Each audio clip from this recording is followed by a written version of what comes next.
Okay, Alexander. So we did a video earlier, and we got into some detail on the coronavirus and the markets and the global market meltdown, and we covered it pretty much in depth. It's around a 30 plus minute video. But towards the end of that video, we started talking about Trump's first Oval Office speech on coronavirus, and he just gave another one right now. But this one, he didn't do it in the Oval Office. It seems that he took our advice and he did it in the Rose Garden in front of the in the back of the White House, I guess. The Rose Garden is probably in the back, where he had the press and he's interacting. He had his whole team, by his side, and he came off a lot better. Stocks are rallying; they're up 6% now. What do you make of the way he approached this coronavirus update? Well, can I just say, first of all, I haven't heard the whole press conference. I mean, these are only very, very brief impressions. I could read you a headline very quickly. A quick headline. Trump unlocks $50 billion in funding, waives interest on student loans. Markets are up 6%. I mean, yeah, he's also taken steps to support the oil market, by the way, by getting the government to start, filling up the strategic reserve. So I have to say, what I saw briefly, I mean, a far more assured and confident performance from Trump.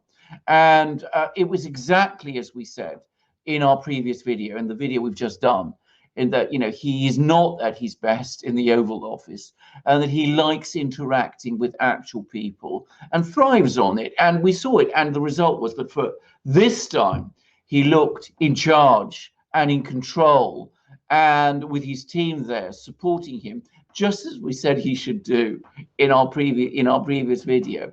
And it's immediately paid off for him.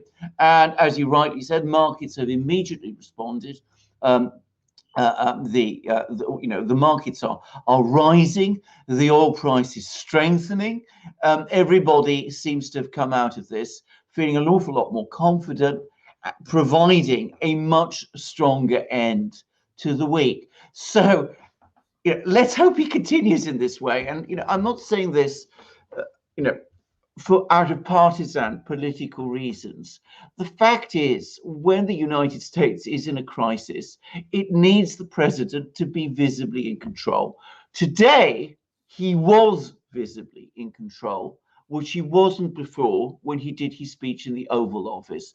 For America's sake, I hope he continues to be, and not just for America's sake, because given how important the United States is for the world, the world needs, in this kind of situation, to have the American president confidently in charge. He was now, he wasn't before. I'm going to say something, perhaps, which is, I don't think Joe Biden would have done it so well, even when he had all his faculties, which perhaps he doesn't. Yeah, Joe Biden he's been a gaffe machine for 30 plus years. Well, indeed so. But as I said, even when, as I said, he was perhaps rather more, shall we say, a little younger, and he wasn't perhaps quite as Joe Biden is, no. He's not a leader. He is a sidekick. No. Joe Biden always was a sidekick, always will be a sidekick. He is a number two guy. Yeah, well, indeed. So. Very much. That's a very good point. And I think, going forward, perhaps the American people ought to think about that. That in a crisis, who do you really want in charge? Well, maybe when Trump did his speech in the Oval Office, there were grounds to have doubts, but look at the press conference. That might give you a different view, and think how Biden might have done.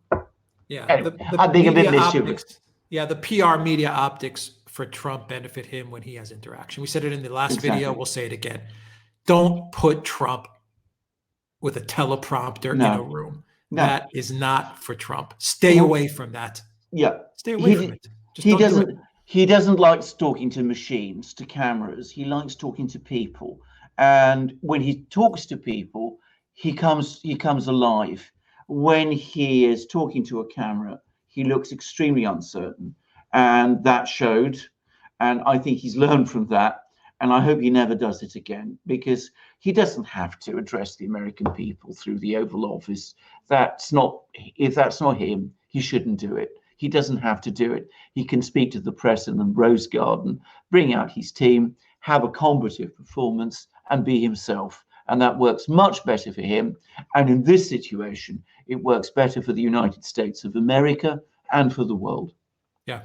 I feel much better after this speech than I did after watching him at the Oval Office a week ago. Much better. Yeah, much better. Yeah. All right. We just wanted to follow up on the previous video and add our thoughts there to this breaking news of the Trump's emergency plans and his speech to the American public and the world. Alexander, thank you very much. Take care, everybody.